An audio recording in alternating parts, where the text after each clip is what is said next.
Bien-aimés frères et sœurs, nous vous saluons aujourd'hui encore dans le précieux nom de Jésus-Christ de Nazareth. C'est encore un réel plaisir pour nous de rentrer en contact avec vous à travers ce canal béni, la télévision du Royaume des cieux, afin qu'ensemble nous puissions nous accorder pour rendre grâce au Seigneur, pour invoquer le nom de notre Dieu par rapport à des sujets de prière. Je voudrais rendre grâce au Seigneur pour la vie de mes parents spirituels, le papa et la maman Karambiri, qui sont pour moi des modèles, qui sont pour moi des gens que le Seigneur utilise pour m'aider à avancer donc dans l'accomplissement de mes destinées. Papa et maman, que le Seigneur continue de vous fortifier, de vous faire du bien, qu'il continue de vous remplir de la connaissance de sa volonté en toute sagesse et intelligence spirituelle pour nous aider à demeurer en lui et à accomplir le plan de Dieu pour nos vies. Bien-aimés, nous allons nous accorder aujourd'hui pour prier et nous allons demeurer donc dans l'esprit du séminaire de Pentecôte que nous venons d'avoir, séminaire qui nous a permis d'avoir vraiment des enseignements très riches. Nous avons eu la parole, esprit et vie qui nous a communiqué des révélations. Donc nous allons rester dans l'esprit donc du séminaire de Pentecôte. Voilà pourquoi notre temps de prière a pour thème découvrir le plan de Dieu donc pour notre vie. Découvrons le plan de Dieu pour notre vie. C'est un enseignement qui a été donné par notre excellente maman, le docteur Hortense Karambiri. Donc nous allons prendre nos sujets de prière dans cet enseignement-là, par la grâce de Dieu. Alors, nous devons savoir que Dieu a un plan pour nous. Dans le livre des Proverbes, au chapitre 16, et à partir du verset 4, la Bible dit que l'Éternel a tout fait pour un but. Ce qui nous intéresse, c'est effectivement cette phrase-là. Dieu ne fait pas les choses juste pour les faire. Donc si Dieu crée quelqu'un, il le crée pour un but. Et lorsque Dieu appelle, il appelle pour un but. Tout ce que le Seigneur a suscité, il l'a fait pour un but. Et c'est ce but-là, le but de Dieu pour notre vie que nous appelons donc destinée, nous appelons le plan de Dieu pour notre vie. Dans le livre des psaumes, un homme qui a fait beaucoup d'expérience avec le Seigneur, qui a effectivement accompli ses destinées, nous donne une révélation là-bas. Il s'agit donc du roi David. David disait dans le psaume 31, et à partir du verset 16, rapidement, David dit « Mes destinées sont dans ta main ». Il dit « Délivre-moi de mes ennemis et de mes persécuteurs ». Donc vous voyez bien aimé, nos destinées, nous avons plusieurs sortes de destinées. Il y a notre destinée spirituelle, et nous devons être connectés à Dieu. Il y a notre destinée par rapport à notre état d'âme. Jésus est venu nous délivrer, notre âme doit être libre, doit être prospère, épanouie. Il y a la destinée matrimoniale, le mariage, mais tout est lié à la personne de Dieu, bien-aimés frères et sœurs. Alors, donc, Dieu a des destinées pour nous et nous devons les découvrir et travailler donc avec le Seigneur pour les accomplir. Le peuple d'Israël était vraiment déporté, et ce peuple qui n'était d'ailleurs pas libre, à ce peuple-là, le Seigneur dit dans Jérémie 29 et au verset 11, il dit « Car moi je connais les projets que j'ai formés sur vous, projet de paix et non de malheur, afin de vous donner un avenir et de l'espérance. » Regardez, un peuple qui n'était même pas totalement libre. Donc le plan de Dieu, alors, ne dépend pas des circonstances, ne dépend pas même de là où nous sommes nés. Le plan de Dieu pour nous dépend donc, est lié à la personne de Dieu. Et nous avons vu donc cette pliée et nous allons prier par rapport à la réalisation de ces 7 pliés, non seulement leur révélation, mais aussi que ces 7 piliers, nous puissions nous appuyer sur ces 7 piliers-là. Donc, c'est 7 piliers qui nous permettront donc de découvrir le plan de Dieu pour notre vie. La maman les a appelés, donc elle a dit que ces 7 piliers, ce sont les 7 colonnes spirituelles, alors sur lesquelles repose toute découverte authentique, authentique du plan de Dieu, alors pour notre vie. Donc vous voyez, si nous nous appuyons sur ces 7 piliers qui sont donc des colonnes, alors nous n'allons pas nous tromper, parce que beaucoup de gens se trompent et après ce n'est pas facile. Alors nous ne voulons pas nous tromper, donc nous allons nous appuyer sur ces points de révélation pour prier. Si nous nous accordons, le Seigneur va nous exaucer. Il a dit que si 2 d'entre nous s'accordent sur la terre, alors pour demander une chose quelconque, cette chose nous sera donc accordée, et c'est ce que nous allons faire. Et dit que si nous prions pour nous, nous savons que si nous demandons quelque chose selon sa volonté, il nous écoute. Et si nous savons qu'il nous écoute, quelque chose que nous demandions, quelle que soit la chose, alors cette chose nous sera donc donnée. Alors le premier point de prière, donc premier pilier, donc c'est la parole de Dieu. Voilà, le premier pilier pour découvrir le plan de Dieu pour notre vie, c'est la parole de Dieu. La parole de Dieu est le cadre général de notre vie. En réalité, la parole de Dieu est notre seul cadre de référence. Nous devons nous référer à la parole de Dieu pour ce qui concerne donc tous les aspects, tous les domaines de notre vie. Raison pour laquelle le Seigneur disait à un homme qui avait été appelé et qui devait donc accomplir ses destinées en aidant beaucoup de gens aussi à rentrer dans le plan de Dieu pour leur vie. Cet homme, c'était Josué. À cet homme-là, Dieu lui disait quoi? Que ce livre de la loi ne s'éloigne point de ta bouche. Il dit, il faut méditer ce livre-là jour et nuit. Et quand tu auras fini de méditer, il faudra donc travailler à agir selon tout ce qui est écrit. Donc, le premier pas vers la découverte du plan de Dieu pour notre vie, c'est que nous soyons des hommes et des femmes assoiffés de la parole, des amis de la parole, que nous puissions nous approprier, épouser donc la parole. Donc nous allons prier, nous allons nous accorder et nous allons prier donc pour ce premier point-là. Et il disait à Jérémie que lui, il veille sur sa parole pour l'exécuter. Dieu ne veille pas sur nos besoins, il ne veille pas sur ce que nous voulons. Alors il est tenu par ce qu'il a dit. Si nous sommes hors de sa parole, alors nous allons souffrir inutilement. Alors accordons-nous donc et prions pour ce premier point-là. Excellent Père de grâce, d'un commun accord avec mes frères et mes sœurs, nous te demandons de nous aider réellement à rentrer dans la révélation selon laquelle ta parole est le premier pas vers la découverte de ton plan pour notre vie.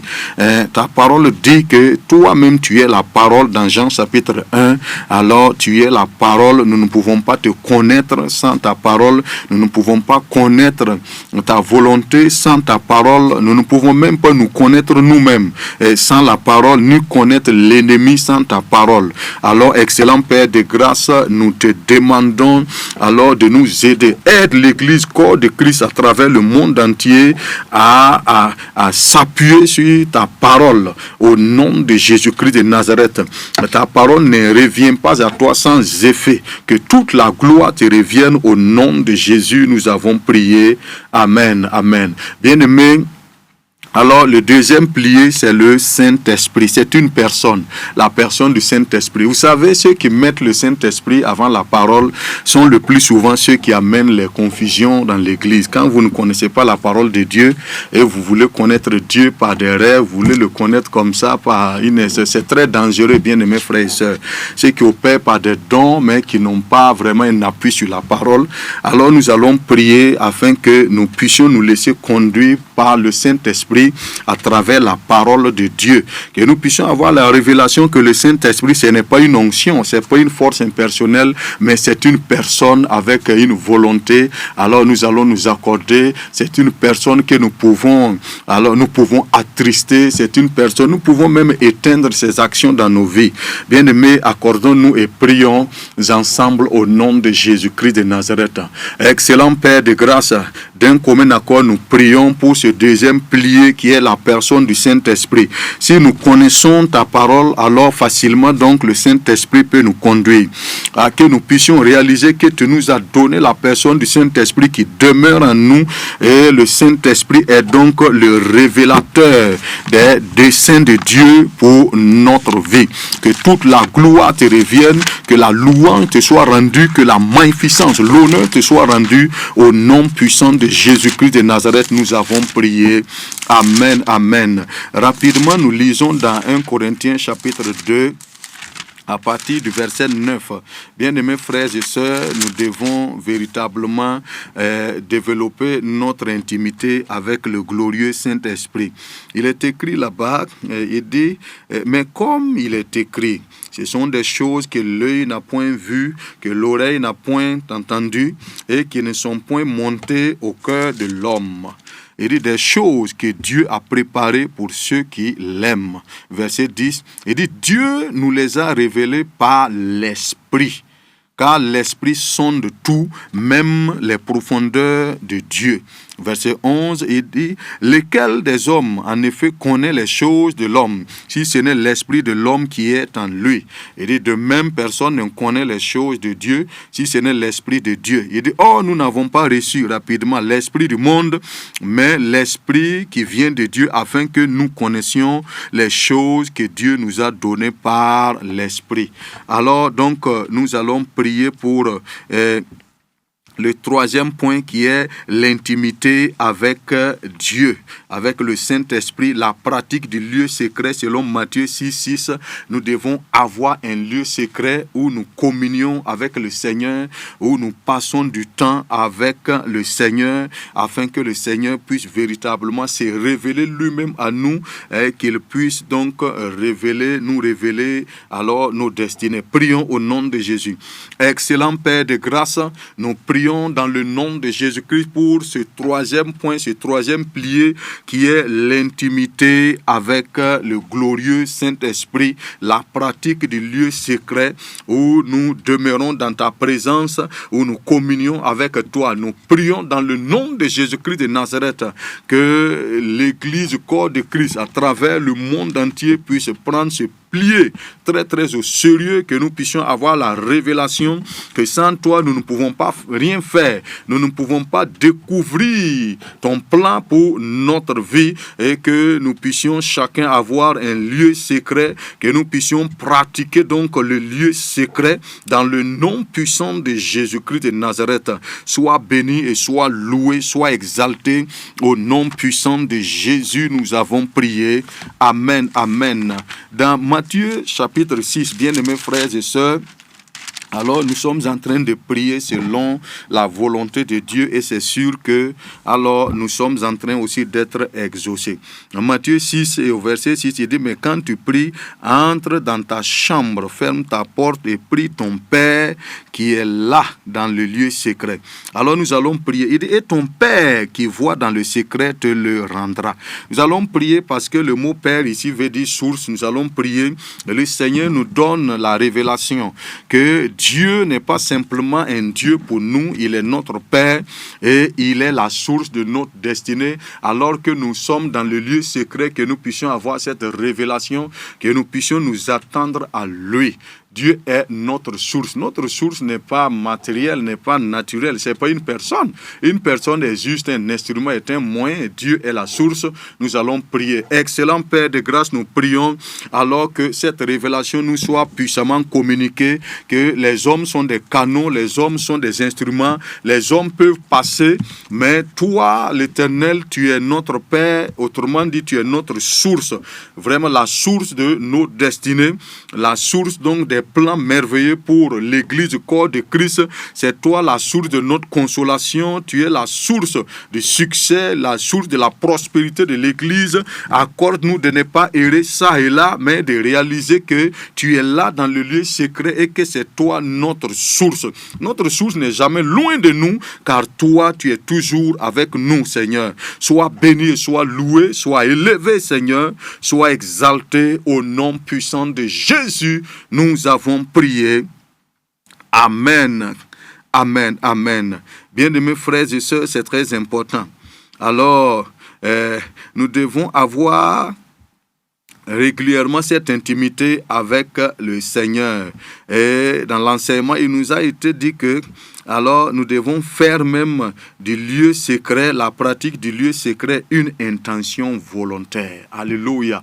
Une intention volontaire. Donc rapidement, nous passons donc au 4e point qui est l'obéissance à la parole de Dieu, l'obéissance à Dieu et à sa parole. Bien-aimés, tous ceux qui ont accompli leur destinée, ce sont des gens qui, après avoir donc entendu la parole de Dieu, se sont appliqués donc à obéir. Ceux aussi qui n'ont pas réussi, ce sont des gens réellement qui, alors, soit ils n'ont pas entendu, ou même quand ils ont entendu, ils ont été négligents, alors donc ils n'ont pas pu accomplir le plan de Dieu pour leur vie. Dans Jacques, chapitre 1 et à partir du verset 22, rapidement nous avançons, il est écrit là-bas, « Mettez en pratique la parole de Dieu et ne vous conformez pas à l'écouter, en vous trompant vous-même par de faux raisonnements.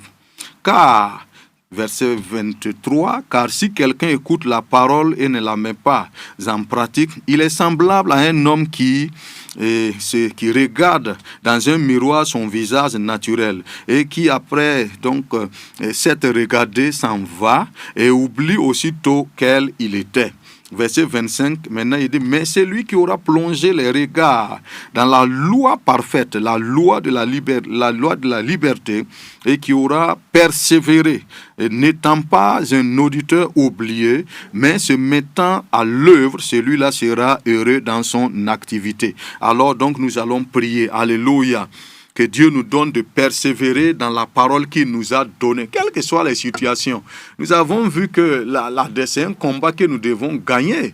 Et la parole même sera éprouvée. C'est très important, bien-aimés frères et sœurs. Vous savez, l'ennemi n'est pas puissant face à l'Église, il est rusé. Et ces ruses donc consistent à faire quoi? À nous détourner donc de la parole de Dieu, à nous amener à faire beaucoup de choses donc sans tenir compte de la parole. Donc nous allons prier que nous puissions donc obéir à la parole de Dieu au nom de Jésus. Excellent Père de grâce, nous prions afin que tu nous donnes donc d'obéir à ta parole dans le nom puissant de Jésus. Sois béni et sois élevé. Nous voulons accepter, marcher selon ta parole. Nous ne voulons pas continuer à raisonner face à ta parole. Tous ceux qui ont perdu ton plan, quand nous voyons Adam et Ève, c'est parce qu'ils ont désobéi, qu'ils ont perdu leur Éden. Seigneur, nous voulons donc obéir à ta parole. Tu nous as parlé d'Abraham qui, après avoir entendu ta voix dans Genèse 15, a laissé cela pour écouter la voix de sa femme dans Genèse donc 16, et la confusion est venue dans sa maison. Nous ne voulons pas être confus. Donne-nous de nous focaliser sur ce que tu as dit, de nous focaliser sur la parole, Seigneur, sur laquelle toi-même tu veilles au nom de Jésus. Amen. Bien-aimé, le 5e point, qui est le 5e plié, alors qui est la 5e colonne donc sur laquelle nous pouvons nous appuyer, repose effectivement la révélation authentique du plan de Dieu pour notre vie, c'est la consécration. La consécration qui nous permet de marcher dans la sanctification. Vous savez, la consécration libère l'onction. Lorsque nous sommes consacrés, l'atmosphère spirituelle permet tout de suite au Saint-Esprit de pouvoir opérer. Voilà pourquoi la Bible nous dit d'offrir nos membres comme donc un sacrifice vivant.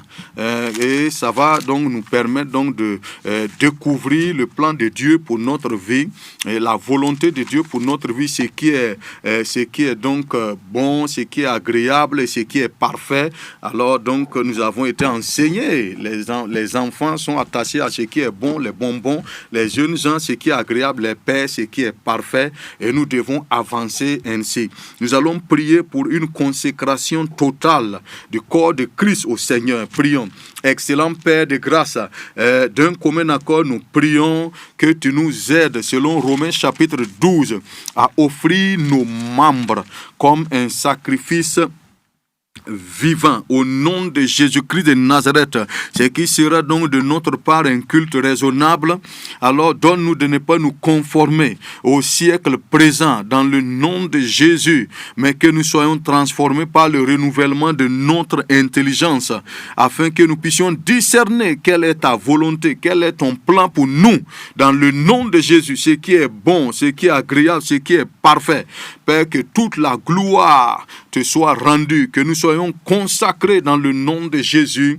Amen, amen. Nous allons prier toujours par rapport à cette colonne-là. Jésus a dit dans Matthieu 6, 33 que nous devons chercher tout d'abord le royaume et la justice de Dieu. En servant le Seigneur se révèle davantage à nous, alors il nous conduit. Nous allons prier pour cela au nom de Jésus. Père éternel, nous prions dans le nom puissant de Jésus que tu nous donnes de chercher premièrement ton royaume et ta justice, que nous puissions te servir, nous soyons consacrés au ministère de la parole, consacrés à l'évangélisation, consacrés à la prière pour l'extension de ton royaume, que nous puissions rentrer dans la révélation selon laquelle nous sommes l'église, ton corps, nous sommes l'agence du royaume que tu veux utiliser donc pour étendre ton règne sur la terre, que c'est nous le sel, nous sommes la lumière. Donne-nous de nous consacrer à manifester ces choses. Au nom de Jésus, nous avons prié. Amen. Bien-aimés frères et sœurs, le 6e pilier, la 6e colonne, c'est le discernement. Nous allons prier. Sans discernement, c'est c'est difficile. Que nous puissions discerner les temps, discerner les circonstances, les opportunités. Nous puissions même avoir du discernement sur ceux que Dieu a mis devant nous. Nous allons nous accorder et nous allons prier. Des gens n'ont pas eu de discernement comme Lot. Ils ont quitté leur Abraham avant le temps. Et nous connaissons ce pourquoi ils ont quitté. Lui, il a quitté parce qu'il aimait l'argent, il aimait le monde. Mais finalement, il a même tout perdu et la malédiction même est rentrée dans sa maison. Nous allons demander au Seigneur de nous donner de discerner les personnes qu'il met devant nous, de discerner les temps, les opportunités au nom de Jésus. Excellent Père de grâce. D'un commun accord, nous prions que tu nous donnes le discernement. Nous avons déjà le Saint-Esprit pour nous aider. Et nous avons ta parole, Seigneur. À travers ta parole, nous pouvons discerner ce qui vient de toi et ce qui ne vient pas de toi. Nous voulons discerner les pères que tu as établis sur nos vies, Seigneur, dans le nom de Jésus. Discerner les visions dans lesquelles tu nous as appelés. Et nous voulons demeurer. Nous ne voulons pas quitter comme des Lots. Nous ne voulons pas nous détourner de ces personnes comme les Orpas. Mais nous voulons avoir du discernement comme les Ruth, avoir du discernement comme les Élisée, qui ont eu le discernement, qui ont persévéré et qui ont pu accomplir ton plan pour leur vie. Nous ne voulons pas, Seigneur, manquer de discernement comme les Géasi qui ont terminé malheureux, misérables, maudits comme les Lot qui ont amené la confusion, la destruction dans leur famille. Père, que toute la gloire te revienne au nom puissant de Jésus-Christ de Nazareth. Nous avons prié. Amen, amen. Bien-aimés, ce séminaire était une grande bénédiction pour nous et alors nous avançons. Le dernier pilier, c'est alors la transformation intérieure. Alléluia, la transformation intérieure, c'est très important. Nous devons être transformés. Vous voyez, quand on n'est pas transformé, nous allons rentrer dans des rivalités inutiles, des compétitions sans tête ni queue, alors qu'ils ne nous amènent nulle part et qui vont nous remplir peut-être de frustration. Nous devons être transformés, être remplis de la connaissance de la volonté de Dieu, en toute sagesse, intelligence spirituelle. Quand nous faisons ça, nous allons donc pouvoir marcher d'une manière digne du Seigneur. Nous lui serons entièrement agréable, nous allons être fortifiés à tous égards, nous allons alors être remplis donc de toutes ces choses-là. Bien-aimés, c'est très important. Nous allons prier, être à l'église, durer et être toujours la même personne. Être en Christ sans transformation, c'est quand même une contradiction. Parce que lorsqu'on vient à Christ et qu'on est comme lui, alors notre vie devient déjà un témoignage, un parfum de bonne odeur. Alors nous allons prier, ce sujet est très très très important. C'est pourquoi ce plié est le 7e et le 7 c'est le chiffre même de la perfection.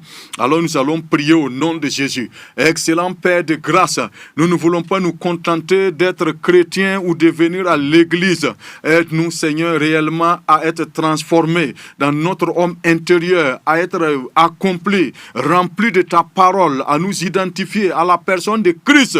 Jésus pouvait dire, celui qui m'a vu a vu le Père. Seigneur, nous aussi nous voulons pouvoir dire, comme les Antiochais qui ont vu les disciples et qui les ont appelés chrétiens parce qu'ils ont vu Christ en eux, Seigneur. Ils ont vu qu'ils étaient comme Christ, ils opéraient comme Christ, Seigneur.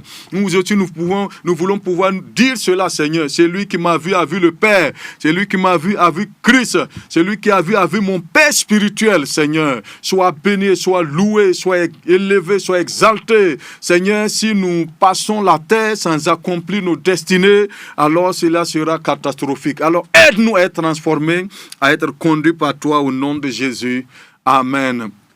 Bien-aimés, alors que nous terminons, nous allons vers la fin. Je voudrais que nous, d'un commun accord, nous allons prier pour nos parents spirituels.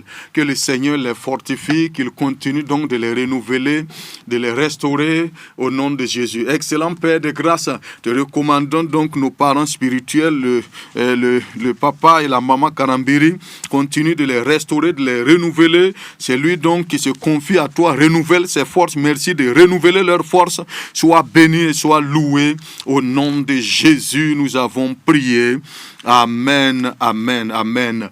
Alors, bien-aimés frères et sœurs, la parole de Dieu dit dans Jean chapitre 14, le verset 13 et le verset 14, et nous allons terminer là en rendant grâce au Seigneur pour la télévision du royaume des cieux, pour l'impact que cette télévision a sur le monde entier, mais aussi bénir le Seigneur pour les éditions Paraclétos, ces livres que nous lisons, ces enseignants patients qui sont dans nos maisons et qui nous aident alors au nom de Jésus. Et nous terminons dans Jean 14, verset 13 et 14, il est écrit là-bas, et tout ce que vous demanderez en mon nom, je le ferai, afin que le Père soit glorifié dans le Fils. Si vous demandez quelque chose en mon nom, je le ferai. Nous n'avons pas de doute, nous avons été exaucés.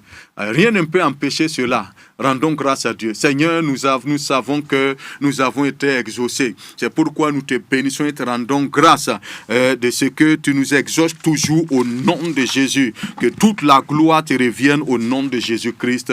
Amen. Bien-aimés, continuez d'être bénis. Que le Seigneur nous donne d'aller toujours de l'avant au nom de Jésus. Amen, amen et amen. Merci.